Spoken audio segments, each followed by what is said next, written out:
ফরিদপুরের ভাঙ্গায় সাংবাদিক মোহাম্মদ সরোয়ার হোসেনের উপর নৃশংস হামলা, সাংবাদিকদের উপর নির্যাতনের প্রতিবাদের সমাবেশ ও মানববন্ধন অনুষ্ঠিত। আপনারা দেখছেন সমাজের চিত্র টিভি সংবাদ। ভাঙ্গা, ফরিদপুর থেকে মোহাম্মদ সরোয়ার হোসেনের ভিডিও চিত্রে দেখুন বিস্তারিত। ফরিদপুরের ভাঙ্গায় সাংবাদিক মোহাম্মদ সরোয়ার হোসেনের উপর নৃশংস হামলা এবং অন্যান্য সাংবাদিকদের উপর নির্যাতনের প্রতিবাদের সমাবেশ ও মানববন্ধন অনুষ্ঠিত হয়েছে। মঙ্গলবার সকালে উপজেলা পরিষদ সংলগ্ন সড়কে এই প্রতিবাদ সমাবেশ অনুষ্ঠিত হয়। সমাবেশে স্থানীয় প্রিন্ট, ইলেকট্রনিক ও অনলাইন মিডিয়ার কর্মকর্তা সাংবাদিকরা অংশ নেন।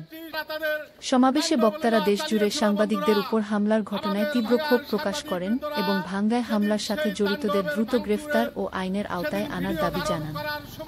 এদিনের সমাবেশে বক্তব্য রাখেন দৈনিক আমার দেশ পত্রিকার প্রতিনিধি মামুনুর রশিদ, দৈনিক দিনকাল ও মাইটিভির প্রতিনিধি মোহাম্মদ সরোয়ার হোসেন, সাংবাদিক মামুন অর রশিদ, মুন্সি মনিরুজ্জামান, আশরাফ শেখ, রফিকুল ইসলাম, রবিউল ইসলাম, ওবায়দুর রহমান, মাহমুদুল হক বাহার, আখতারুজ্জামান, জাকারিয়া খান, ছানোয়ার হোসেন, রিপন শেখ প্রমুখ। বক্তারা বলেন, সাংবাদিকদের উপর বারবার হামলা গণমাধ্যমের স্বাধীনতাকে বাধাগ্রস্ত করছে। তারা এ ধরনের ঘটনার দৃষ্টান্তমূলক শাস্তি দাবি করেন। উল্লেখ্য, গত 15 সেপ্টেম্বর দুপুরে ভাঙ্গা উপজেলার আলগী ও হামিরদি ইউনিয়নের শান্তিপূর্ণ সমাবেশে দুর্বৃত্ত চক্রের হামলায় মাইটিভির প্রতিনিধি মোহাম্মদ সরোয়ার হোসেন গুরুতর আহত হন। এ সময় আরও 3 জন সাংবাদিকের উপরও বর্বরোচিত হামলা চালানো হয়। হামলার ঘটনায় ভুক্তভোগী সাংবাদিক থানায় অভিযোগ দায়ের করেছেন বলে জানা গেছে।